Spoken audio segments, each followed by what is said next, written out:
Peserta seminar yang pertama, cek daftar hadir. Yang kedua, oh ibu ini petugasnya ya.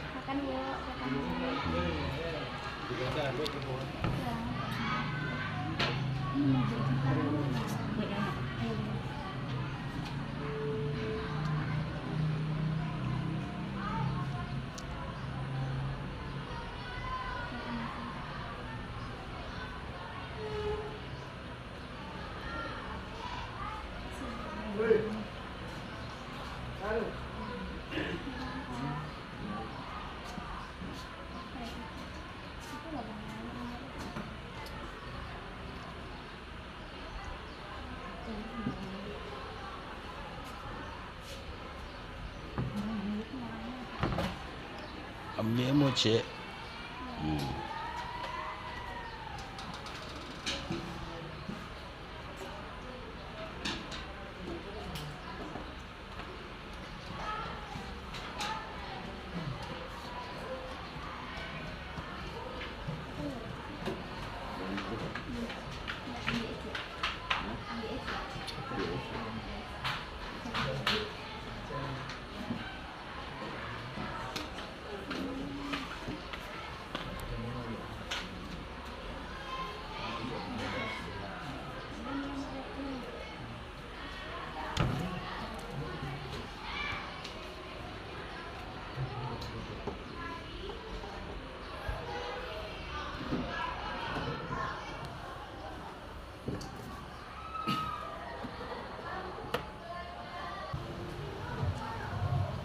Assalamualaikum warahmatullahi wabarakatuh. Rabbi shrah sadri wa yassir li amri wahlul 'uqdatam min lisani. Yang terhormat Bapak Kepala Sekolah, yang terhormat Ibu Kepala Sekolah SMP 3 Sungai Limau yang diwakili oleh Bapak Wakil Kepala Sekolah, yang terhormat Ibu dan Bapak yang hadir pada siang hari ini beserta seluruh staf dan pegawai di ruangan ini, dan yang terhormat narasumber kita yang sudah hadir dari pagi tadi. Baiklah Bapak dan Ibu guru yang terhormat, langsung saja kita masuk kepada acara kita. Yang pertama, kata sambutan dari Kepala Sekolah SMP 3 Sungai Limau yang diwakili oleh Bapak Wakil Kepala Sekolah. Kepada Bapak dengan hormat disilakan.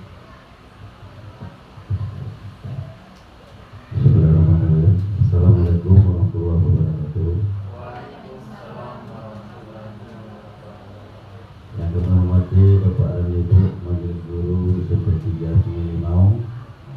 Dalam hal ini saya sebagai wakil kepala sekolah menyampaikan mohon maaf kepala sekolah karena ibu kepala sekolahnya sedang dinas luar. Jadi saya sebagai wakil kepala sekolah menyampaikan kepada Bapak dan Ibu bahwa sesuai undangan hari ini kita melaksanakan seminar praktik budaya positif di sekolah kita.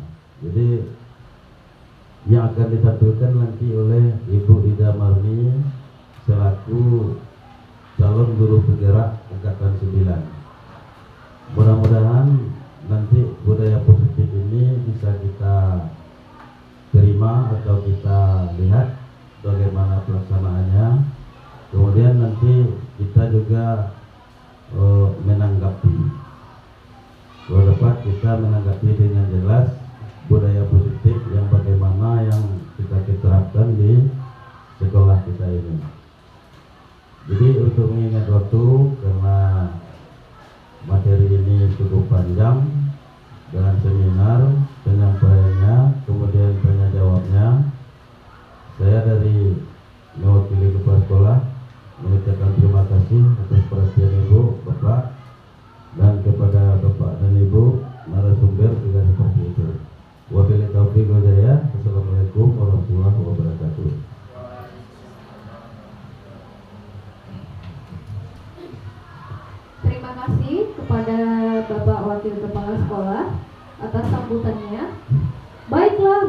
Ibu Guru yang terhormat, langsung saja kita masuk kepada acara inti kita, Seminar Praktek Baik Budaya Positif, yang akan disampaikan oleh seorang narasumber kita yang bernama Ida Marni SPD, seorang guru ilmu pengetahuan alam di SMP 3 Sungai Limau, dan juga seorang calon guru penggerak Angkatan 9. Baiklah Bapak dan Ibu, mari kita sambut narasumber kita yang terhormat. Kepada Ibu Ida Murni SPD dipersilakan.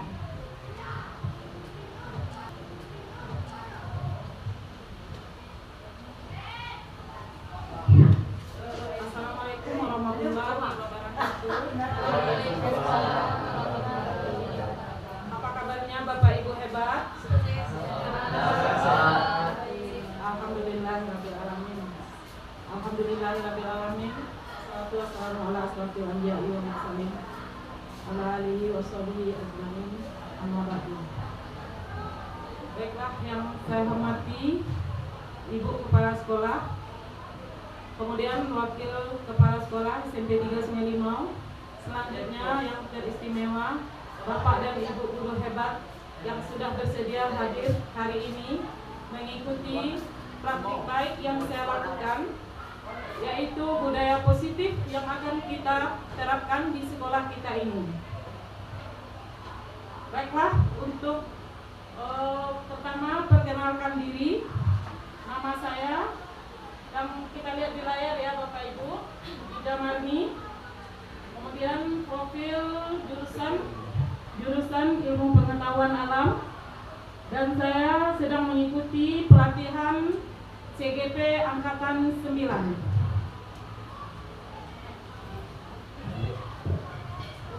Baiklah Bapak dan Ibu, supaya kita semangat hari ini, kita adakan ice breaking dulu ya. Kita mulai ice breaking dulu. Sekarang kita hanya menyambung kata ya Bapak Ibu, dan nanti kita bergiliran saja. Mulai dari Bu Cin dulu, nanti lanjut ke Bopet.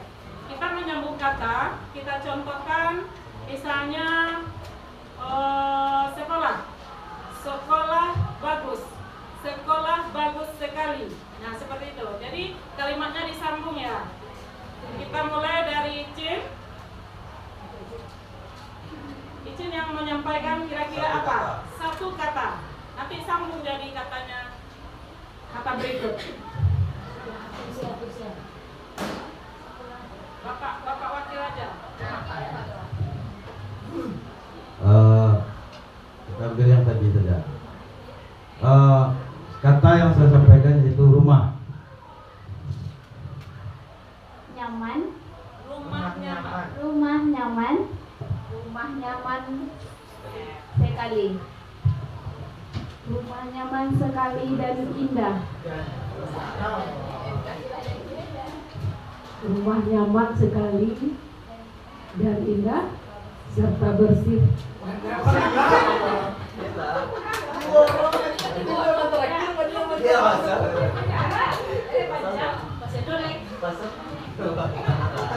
Oke, baik, semangat Bapak Ibu. Rumah nyaman sekali. Cuma oh iya Pak. Baik Bapak Ibu, Ibu boleh buat kata baru, satu kata. Nanti disambung ke belakang. Rumah bagus. Rumah bagus punyaku. Asik. Rumah bagus punyaku besar. Rumah bagus punyaku besar warna. Rumah bagus punyaku besar warna yang indah sekali. Rumah bagus indah. Warna bagus indah sekali. Terima kasih. Terima kasih Bapak Ibu hebat. Baik, kita mulai budaya positif. Budaya positif di sekolah yaitu nilai-nilai dan kebiasaan di sekolah yang berpihak pada peserta didik agar mereka dapat berkembang menjadi pribadi yang penuh hormat dan bertanggung jawab.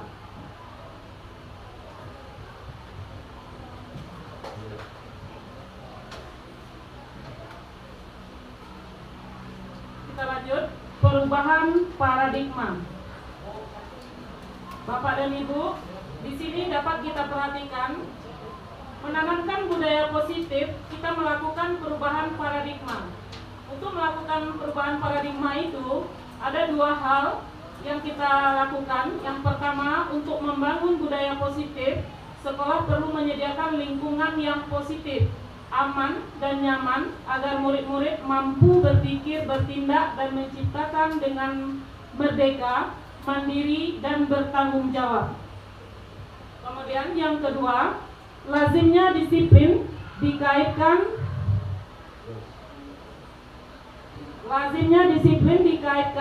dengan kontrol. Dalam hal ini, kontrol guru dalam menghadapi murid. Kontrol ini, seorang guru harus mempunyai 5 kebutuhan kontrol. Nanti akan kita lihat di slide. Baik, sebelum kita melanjutkan budaya positif di sekolah kita harus melihat bahwa menurut Ki Hajar Dewantara bahwa tujuan pendidikan itu ialah menuntun segala kodrat yang ada pada anak-anak agar mereka dapat mencapai keselamatan dan kebahagiaan yang setinggi-tingginya, baik sebagai manusia maupun sebagai anggota masyarakat. Oleh sebab itu, pendidikan tidak hanya dapat menuntun tumbuh atau hidupnya kekuatan kodrat yang ada pada anak-anak agar dapat memperbaiki lakunya, bukan dasarnya, hidup dan tumbuhnya kekuatan kodrat anak. Ini sesuai dengan kurikulum kita sekarang, yaitu kurikulum Merdeka. Baik. Untuk melakukan praktek baik ini, kita juga melakukan segitiga restitusi di sekolah kita ini. Maksudnya di sini, segitiga restitusi yaitu suatu proses dialog yang dijalankan guru atau orang tua agar dapat menghasilkan murid yang mandiri dan bertanggung jawab.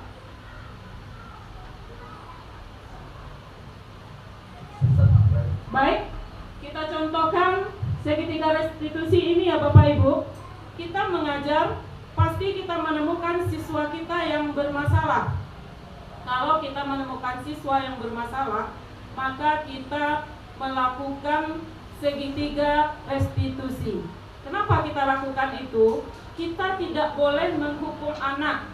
Kalau kurikulum sekarang dan zaman sekarang, kita tidak boleh menghukum anak.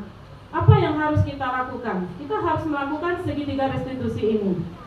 Kalau anak melakukan kesalahan, misalnya anak terlambat datang, kita cara memanggil anak saja itu sudah berbeda dengan dulu ya. Kalau kurikulum lama, mungkin kita bisa menuntut anak jam 7.30 sudah harus datang di sekolah. Itu namanya menuntut. Sesuai dengan KHD tadi, Bapak Ki Hajar Dewantara, Bapak Pendidikan kita menyampaikan, kita harus menuntun, bukan menuntut. Nah, kadang paradigma kita yang salah karena kita masih memakai cara lama, sehingga anak yang terlambat kita tuntut kehadirannya, kemudian kita hukum. Nah, sekarang kita tidak bisa lagi menghukum anak. Kita hanya bisa menuntun dan kita pakai emosi kontrol. Nah, itu yang segitiga tadi. Lalu yang ketiganya keyakinan. Kita tanya dulu, tahu kenapa ibu panggil ke sini? Nah, anak dari hati nuraninya akan menjawab nanti kenapa dia dipanggil. Mungkin dia terlambat, dia akan jawab terlambat. Seperti itu. Ini ya, ini segitiga restitusi itu seperti inilah kira-kira. Satu, kita menstabilkan identitas. Menstabilkan identitas itu ya kita bertanya tadi, kenapa dia terlambat, kenapa dia dipanggil. Dia akan jawab dengan sendirinya, saya terlambat Bu. Nah, kemudian kita adakan validasi tindakan yang salah. Kalau terlambat, apakah itu sudah sesuai dengan keyakinan? Nah, kita harus tanya. Kemudian kita carikan jalan keluarnya. Kita suruh dia berpikir. Lalu untuk kedepannya bagaimana nak? Saya tidak akan terlambat lagi. Jadi siswa kita yang akan menjawab seperti itu. Itulah cara kita menerapkan segitiga restitusi ini.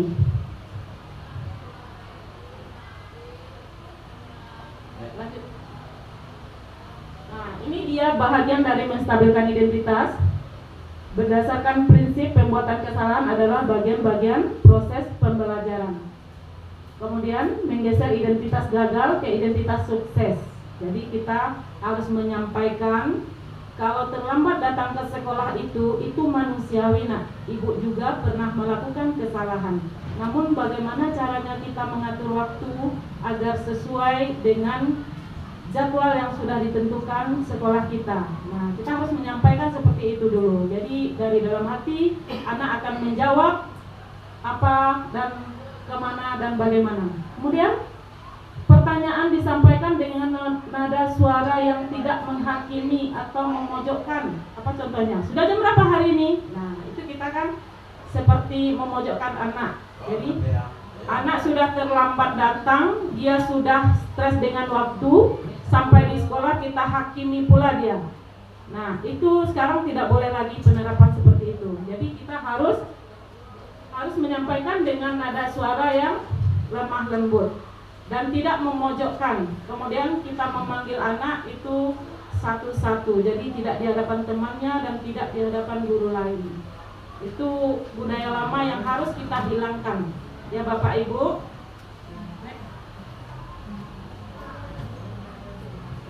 Validasi tindakan yang salah. Nah, ini validasi tindakan salah.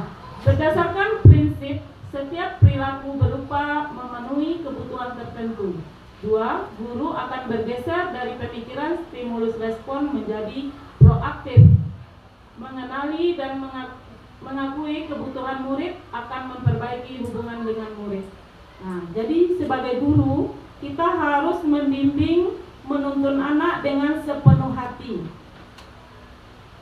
Next.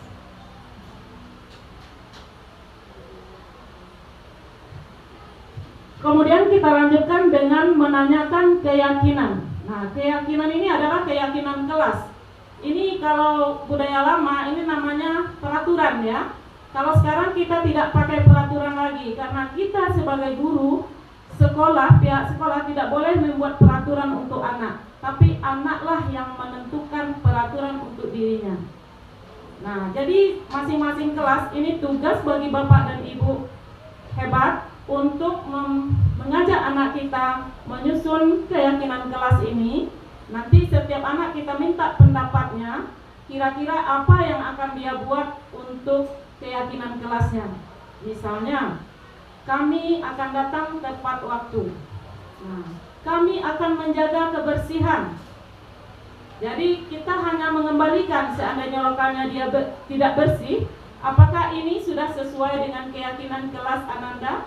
Kita tinggal menanya anak itu dari hatinya. Jadi Bapak dan Ibu tidak ada lagi kenapa sampah berserakan? Kita tidak ada lagi seperti itu. Nah, kita tanya dia, apakah sampah berserakan ini sudah sesuai dengan keyakinan kelas kita? Maka dari hatinya yang paling dalam dia merasa bersalah, kemudian dia akan perbaiki kesalahannya. Dia akan mengambil sampah itu. Kita meyakini dan dia juga akan meyakini bahwa pekerjaannya saat itu salah dan dia akan merubahnya untuk di masa yang akan datang. Kemudian makna disiplin. Disiplin adalah kemampuan memerintah diri sendiri dalam mengontrol dan menguasai diri untuk memilih tindakan yang mengacu pada nilai-nilai yang kita hargai dengan penuh tanggung jawab tanpa terperintah orang lain. Nah, ini kita mulai dari diri kita ya Bapak Ibu, supaya anak kita juga bisa memulai seperti ini. Jadi kita melakukan sesuatu praktik baik, sesuatu budaya positif tanpa mengharapkan perintah atau penilaian dari orang lain. Oh, misalnya kita takut dengan kepala sekolah, jangan sampai seperti itu. Kita berbuat ini supaya nanti dikasih imbalan, jangan sampai seperti itu. Supaya kita mencerminkan sesuatu yang baik kepada anak didik kita, sehingga hal positif tersebut bisa menjadi contoh bagi anak didik kita di sekolah.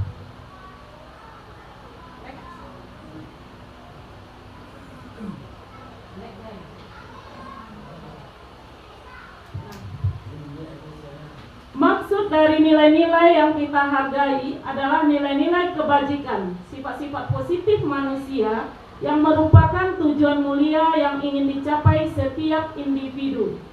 Nilai-nilai kebajikan yang ingin dicapai oleh setiap anak Indonesia kita kenal dengan profil pelajar Pancasila: beriman, bertakwa kepada Tuhan Yang Maha Esa dan berakhlak mulia, mandiri, bernalar kritis, berkebinekaan global, bergotong royong, kreatif. Nah, ini yang 6 ini, Bapak dan Ibu, kita harus pajang di setiap kelas. Kita pasang di setiap kelas agar setiap kelas siswa kita bisa membaca dan bisa melakukan praktek baik ini di kesehariannya.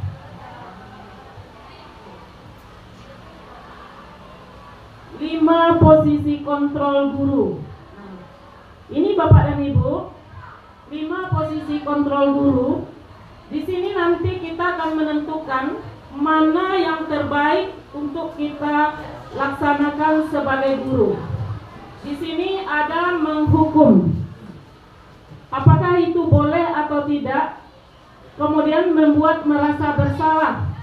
Kemudian sebagai teman, kemudian sebagai pemantau, kemudian sebagai manajer.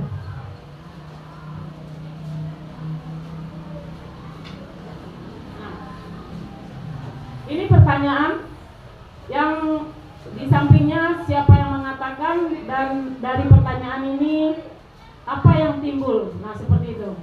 Saya kecewa sekali dengan kamu. Ini perkataan kita terhadap siswa. Lalu itu akan membuat orang merasa bersalah dengan kalimat kita tadi. Kemudian kamu tidak pernah benar melakukannya. Berarti kita penghukum. Nah, kita mesti tahu bahwa sekarang kita tidak boleh jadi penghukum. Nah, apa kalimat yang pantas kita ucapkan? Kemudian, ayolah lakukan demi Bapak, ayolah lakukan demi Ibu. Nah, ini sebagai teman. Ini dianjurkan kita sebagai guru di era sekarang untuk menjadikan siswa sebagai teman. Kemudian, apakah kamu mau mendapatkan speaker bintang hari ini? Kita memberi dia sebuah reward. Nah, ini adalah namanya pemantau, dan ini juga dianjurkan bagi kita guru. Kita boleh memberi reward, namun tidak selalu setiap hari kita kasih reward, itu tidak mungkin. Itu hanya untuk sekali-sekali atau sekali seminggu kita kasih semangat seperti itu. Jadi namanya kita seorang pemantau. Kemudian kamu selalu yang paling terakhir, ini penghukum ya. Nah, kemudian ada posisi manajer. Nah, posisi manajer ini juga posisi yang sangat-sangat dibutuhkan bagi setiap guru. Harus ada posisi manajer ini ada dalam diri kita masing-masing.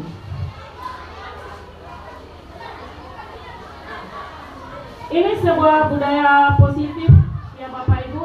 Tulisannya budaya positif itu lingkaran besar budaya positif, kemudian lingkungan positif, kemudian keyakinan kelas. Dari kantor. Di situ baca nih. Peraturan kelas. Nah, peraturan kelas. Di tengah peraturan kelas, kira-kira apa yang lebih besar? Budaya positif yang akan mengantarkan anak kita kepada pencapaian yang setinggi-tingginya seperti filosofi Ki Hajar Dewantara yang tadi kita dengar. Kita lihat di slide yang ketiga tadi. Kita lihat setelah budaya positif, lingkungan positif. Jadi kita harus membuat lingkungan itu yang nyaman, aman, dan menyenangkan. Seperti lingkungan kelas. Sebagai seorang guru kita harus menuntun anak-anak kita menjaga kebersihan, kemudian melengkapi atribut kelas. Mungkin ada keyakinan kelasnya belum terpajang, profil pelajar Pancasilanya belum, itu harus kita lengkapi, terutama bagi walas-walas di sekolah kita ini.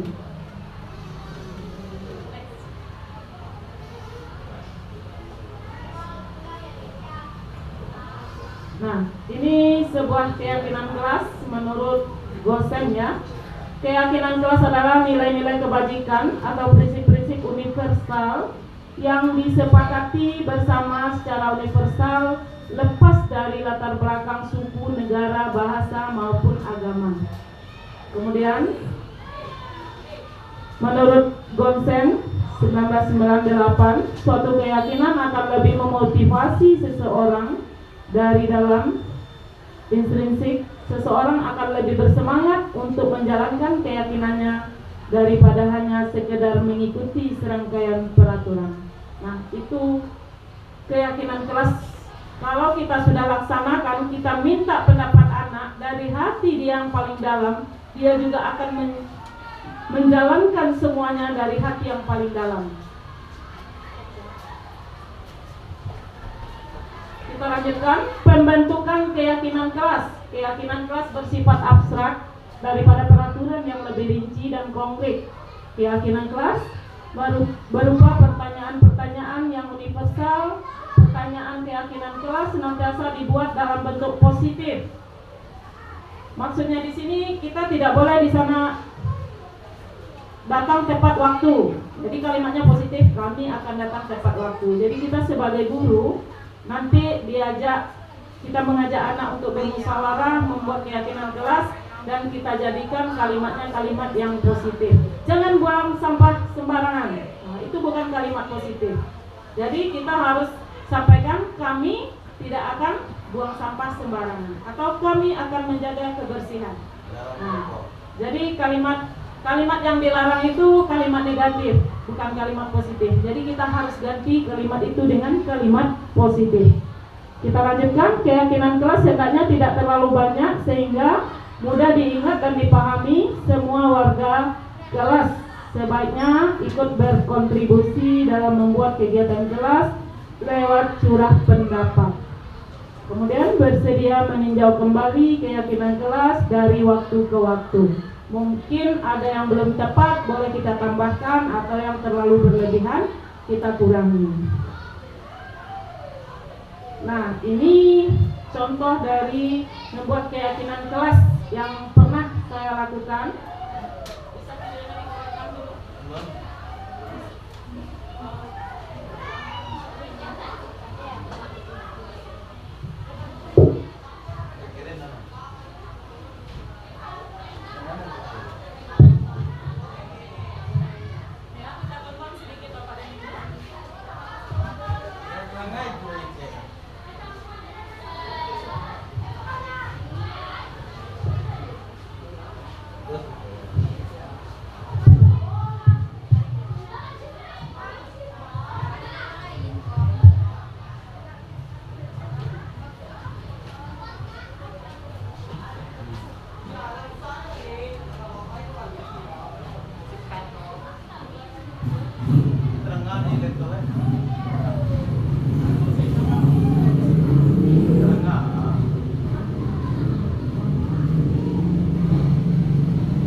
Ibu, kita buka saja tanya jawab dulu menjelang videonya bisa dicontohkan untuk nanti kita bicarakan. Baiklah, bagi Bapak dan Ibu yang belum paham atau menanggapi atau menambahkan agar sempurnanya tugas budaya positif ini. Dipersilakan kalau ada yang bertanya Bapak dan Ibu.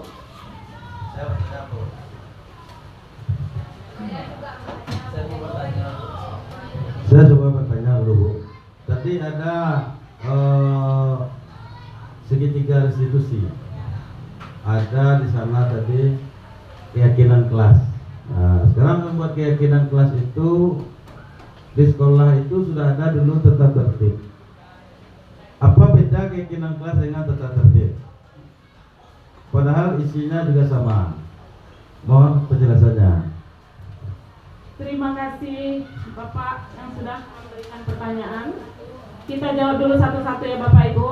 Nanti kita buka lagi pertanyaan yang kedua. Baik.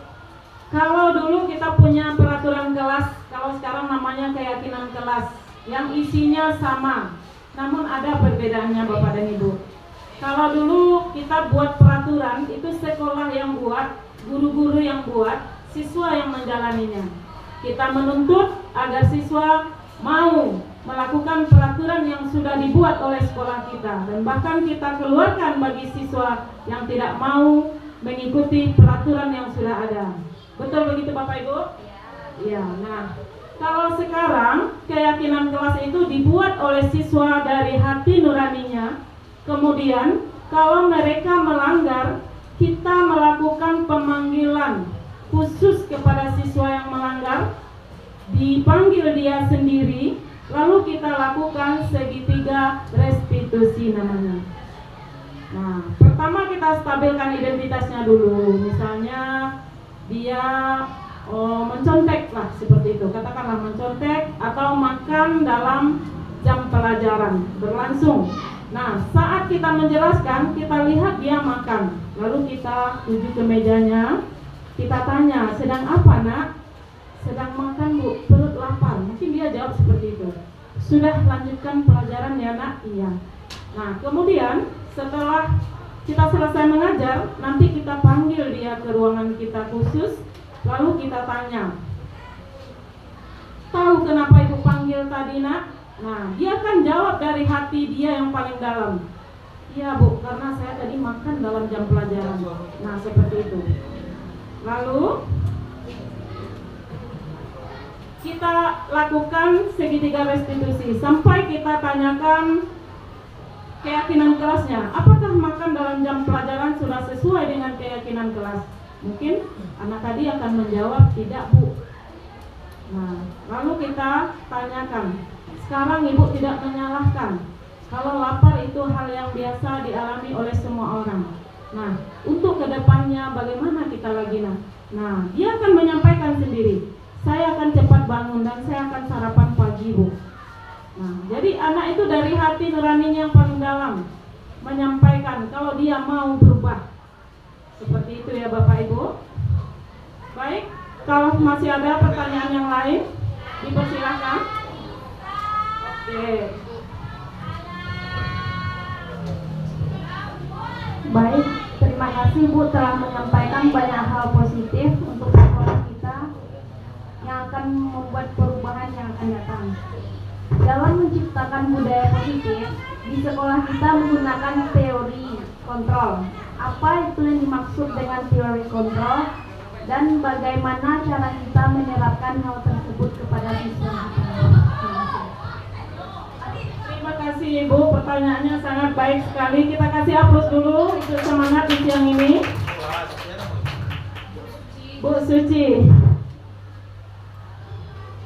Teori kontrol meliputi 5 kebutuhan dasar ya. 5 kebutuhan dasar manusia. Kita harus tahu 5 kebutuhan dasar manusia ini. Yang pertama, kebutuhan bertahan hidup. Yang kedua, kebutuhan cinta kasih sayang. Yang ketiga, kebutuhan penguasaan, pengakuan atau keyakinan. Yang keempat, kebutuhan kebebasan. Yang kelima, kebutuhan akan kesenangan. Nah, dalam menjalankannya, kita mesti tahu 5 kebutuhan itu. Kita mesti tahu bahwa itu kebutuhan anak kita. Setelah kita memahami, kita bisa menyampaikan dari hati ke hati. Nah, itulah namanya teori. Kita harus punya 5 kontrol dasar manusia tersebut. Berdasarkan 5 kontrol dasar itulah kita bisa menerapkannya. Baik, kita lanjutkan lagi. Kalau masih ada pertanyaan, baik Bapak Latif. Hidup. Kita lanjut dulu.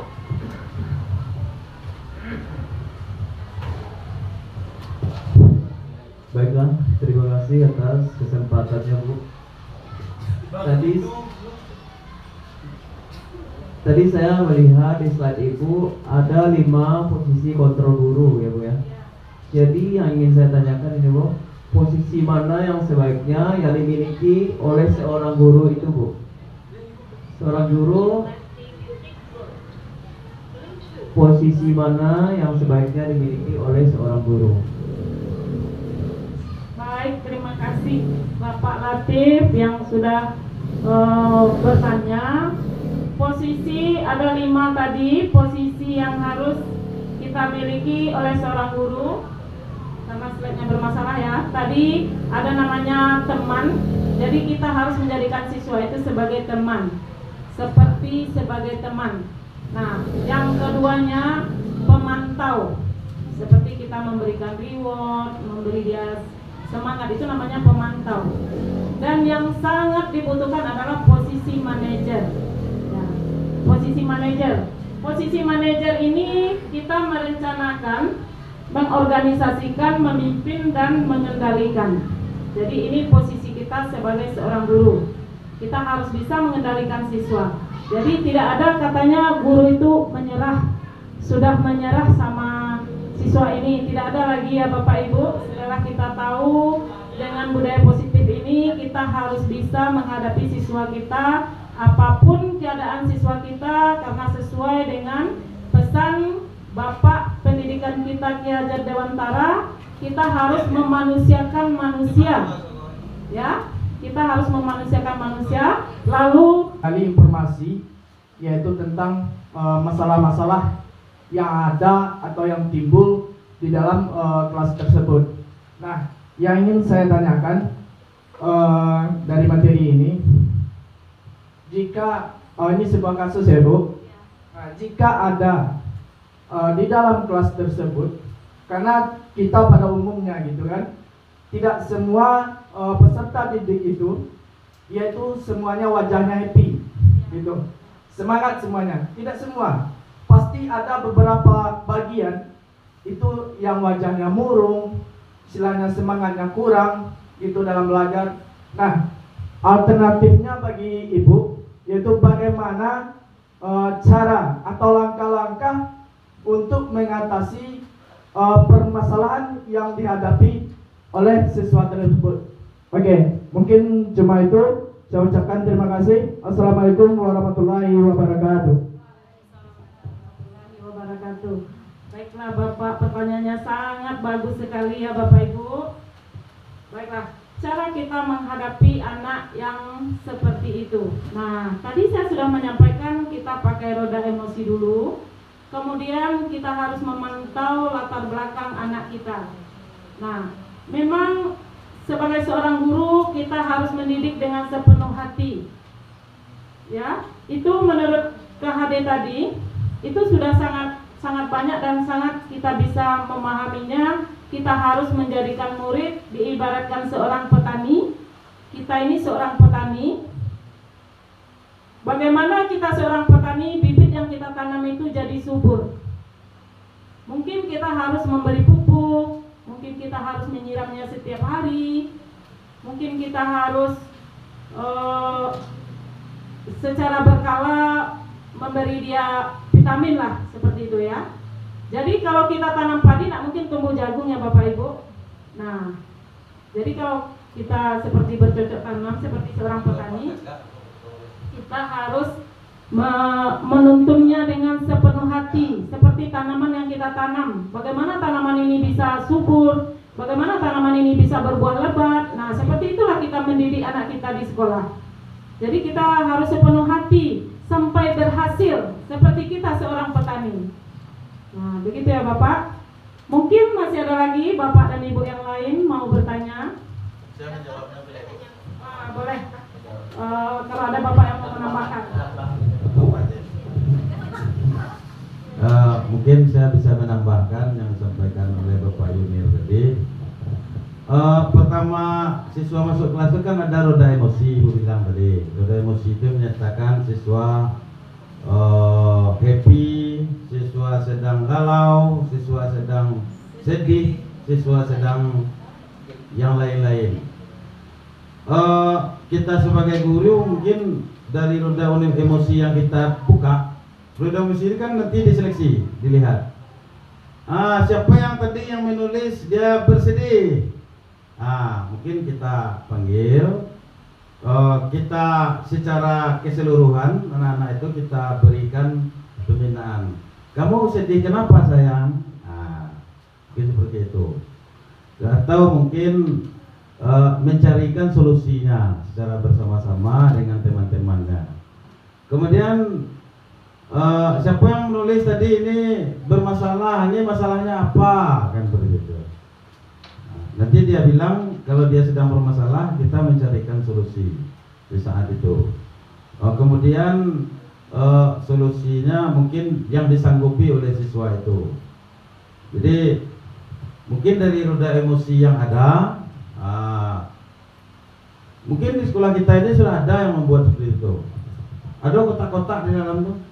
Kotak itu kan roda emosi namanya itu. Ya, kotak itu. Siswa dulu pagi itu mengisi dulu. Ada kertas note tadi, stick note tadi.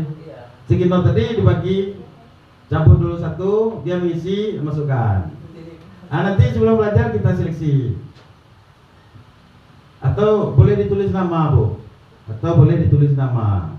Misalnya Joni Saputra bersedih. Ada di sanalah kita tahu bahasa kodrat anak itu dalam keadaan bersedih, maka kita carikanlah solusinya. Sebab dia akan menerima pembelajaran secara merata. Yang bersedih, yang happy, yang sedang bermasalah, yang sedang menangis misalnya di rumah, mungkin dengan satu kali penyampaian pembelajaran dia merata saja. Jadi istilahnya yang sedang bersedih itu kita carikan solusinya dulu, baru kita lanjut mengajar. Kalau untuk pengujinya namanya tes diagnostik. Pengelompokan seperti Ibu sampaikan tadi, itu tes diagnostik anak ini dulu dikelompokkan yang karakter sama karakter yang sama. Itu baru kondisi kodratnya, itu baru belum lagi karakternya. Karakter itu kan ada anak yang nakal. Nakal itu kan ada sebabnya. Ada anak yang jujur. Jujur itu kan ada sebabnya. Jadi itu karakter. Jadi karakternya itu juga perlu kita tahu dari tes diagnostik tadi. Sebenarnya di sekolah kita ini harus ada tuh tes diagnostik waktu penerimaan siswa baru kita kelompokkan 71, 72, 73. 71 yang berkarakter bagus. Itu namanya kalau dulu namanya sekolah kelas unggul. Kalau di sekolah kita ini belum diterapkan. Mungkin kami sebagai wakil kepala sekolah nanti akan menyampaikan kepada kepala sekolah. Sekian, Bu. Ya, terima kasih Bapak Wakil Kepala Sekolah yang sudah menyampaikan panjang lebar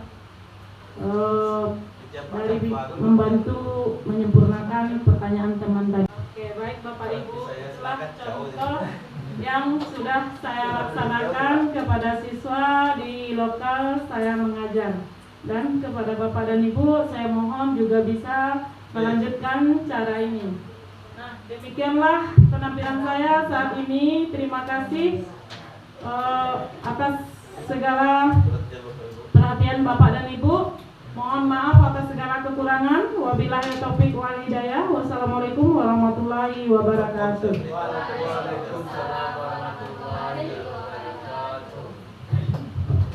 Terima kasih penyampaian seminar oleh salah seorang guru kawan teman sejawat kita yang sedang pendidikan guru penggerak, program guru penggerak angkatan 9. Kita beri aplaus untuk teman kita.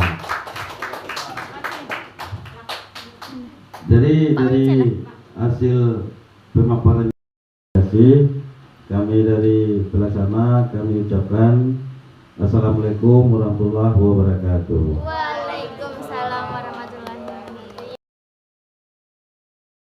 Assalamualaikum warahmatullahi wabarakatuh. Perkenalkan, saya Yarlis Warnida, teman sejawat dari Ibu Ida Mardi SPD yang telah menyampaikan tadi budaya positif yang bagus sekali. Kemudian mudah-mudahan dengan budaya positif yang dibagikan oleh Ibu Ida tadi bisa diterapkan di sekolah kita, dan sekolah kita bisa lebih baik lagi dari yang sebelumnya. Terima kasih. Ya, Assalamualaikum warahmatullahi wabarakatuh. Perkenalkan, saya Nuzirwan, Wakil Kepala SMP Negeri 3 Sungai Limau. Kemudian dari penyampaian budaya positif oleh narasumber tadi, kami dari pihak sekolah itu sangat mendukung. Mudah-mudahan budaya positif ini terlaksana dengan baik dan diimbaskan kepada semua guru-guru yang ada di sekolah kita ini. Terima kasih.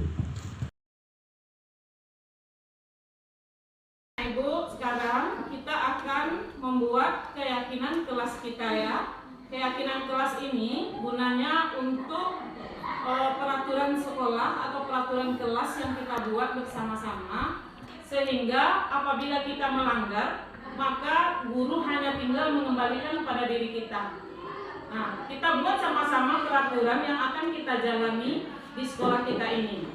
Misalnya, saya akan datang tepat waktu. Atau kita baikkan kalimatnya, karena kalimat yang kita gunakan adalah kalimat positif ya anak-anak. Nah Ibu, jadi kita tidak pakai kalimat misalnya dilarang datang terlambat. Nah, kalau dilarang datang terlambat berarti kalimatnya negatif. Kalau kalimat positifnya apa? Kami akan datang tepat waktu. Nah seperti itu ya. Kemudian kami akan menghormati guru.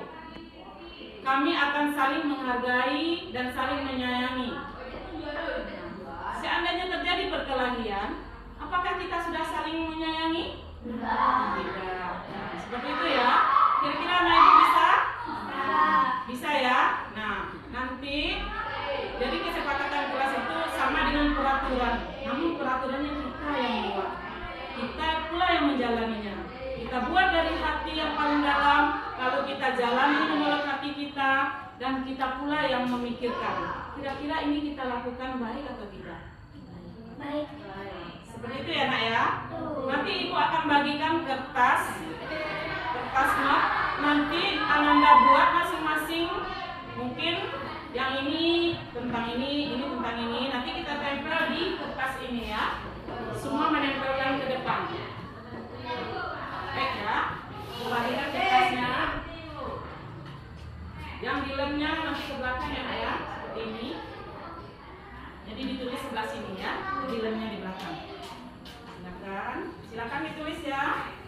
Nanti maju ke depan, ditempel di depan.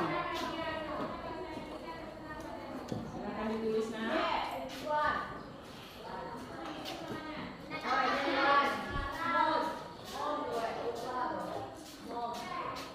Masing-masing membuat keyakinan kelasnya ya. Kira-kira keyakinan kelas kita. Misalnya kami akan menjaga kebersihan. Silakan ditulis, lalu ditempelkan di kertas yang sudah ibu sediakan di depan ya. Silakan di depan, silakan dipasang ya.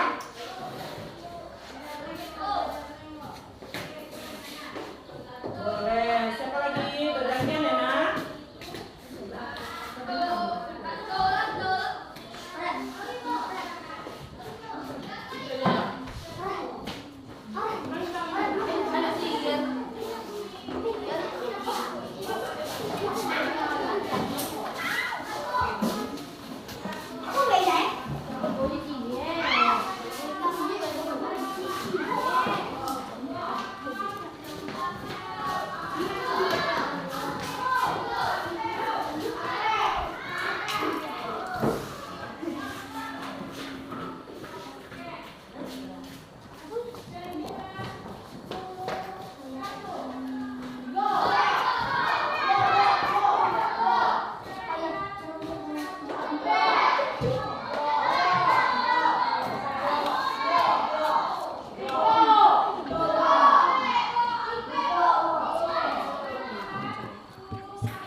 bagus-bagus kita pasang di kelas kita agar kita tahu dengan keyakinan kelas kita.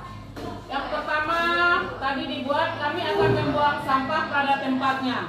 Nah, ini adalah janji hati kita ya, bukan ibu yang menyuruh, tapi kita sudah berjanji bahwa akan membuang sampah pada tempatnya. Nah, ini sebuah keyakinan kelas yang kita yakini dan akan kita laksanakan dan tidak akan kita langgar. Ini masih sama, ini juga masih sama. Kami akan datang tepat waktu. Nah, jadi kita akan datang tepat waktu ya. Nanti akan kita susun. Kemudian kami tidak akan makan di dalam kelas saat jam pelajaran berlangsung. Ya, jadi kalau saat jam pelajaran berlangsung kita tidak boleh makan-makan dalam kelas. Kemudian kami akan melaksanakan apa ini? Peraturan yang sudah kita buat bersama ya. Ini keyakinan kelas kita ini, itu maksudnya ya. Nanti kalimatnya kita baguskan lagi, kita susun baik-baik di kantong ya. Kami akan menjaga lingkungan dengan baik, terutama di kelas sekolah kita kan. Kelas kita juga. Baik.